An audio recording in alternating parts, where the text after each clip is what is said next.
Iran और Israel की जंग में अमेरिकी राष्ट्रपति की भूमिका सिर्फ बम गिराने की ही नहीं थी। ट्रंप ने खुद को दुनिया के सामने शांति दूत लाने वाला सर्वोच्च नेता के तौर पर पेश करने की कोई कोर कसर नहीं छोड़ी। पहले ईरान पर हमला कर उसे दबाव में लाया और फिर शांति दूत बन गए। पिछले 8 घंटे में ट्रंप ने जैसे जैसे दांव खेले, अगर देखेंगे तो इस सीज़फायर की क्रोनोलॉजी समझ सकेंगे।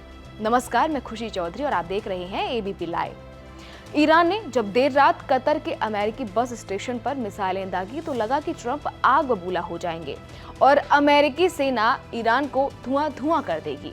रात करीब 10 बजे ईरान ने कतर के अमेरिका बेस पर 14 मिसाइलें दागी।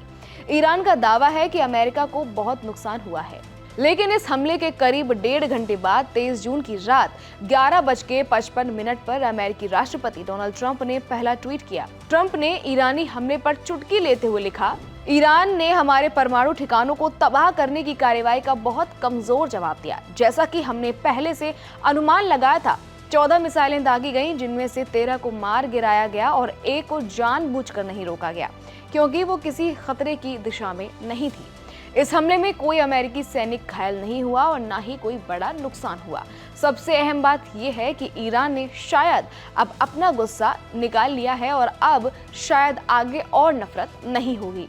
मैं ईरान को इस बात के लिए धन्यवाद देता हूं कि उन्होंने पहले से सूचना दे दी थी, जिससे समय रहते तैयारी की जा सकी और किसी की जान नहीं गई।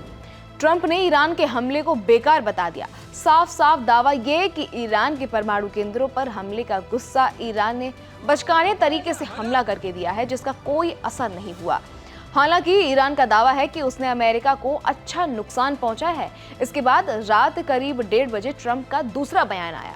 इस बयान में ट्रंप ने लिखा, बधाई सबको, शांति अब ज्यादा दूर नहीं है। इस बयान के 2 घंटे बाद राष्ट्रपति ट्रंप ने तीसरा ट्वीट किया। इस बार ट्रंप ने ईरान और इजराइल के बीच सीज फायर का ऐलान कर दिया। ट्रंप ने लिखा, बधाई हो सभी को, ईरान और इजराइल ने सीज फायर पर सहमति बना ली है। सीज फायर 6 घंटे के भीतर शुरू होगा और ईरान को पहले इसका पालन करना होगा। जैसे ही ईरान सीज फायर का पालन करेगा, अगले 12 घंटे में इजराइल भी इसमें शामिल हो जाएगा।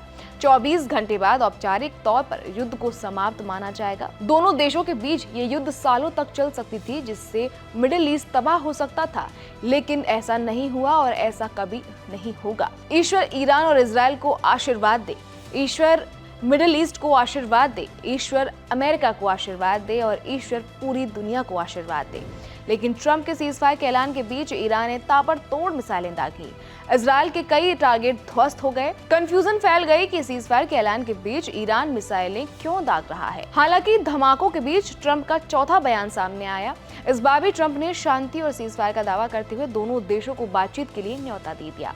अमेरिका बुला लिया, ट्रंप ने लिखा। इजराइल और ईरान लगभग एक साथ मेरे पास आए और कहा, शांति, मुझे पता था कि अब समय आ गया है। पूरी दुनिया और मध्य पूर्व ही असली विजेता हैं।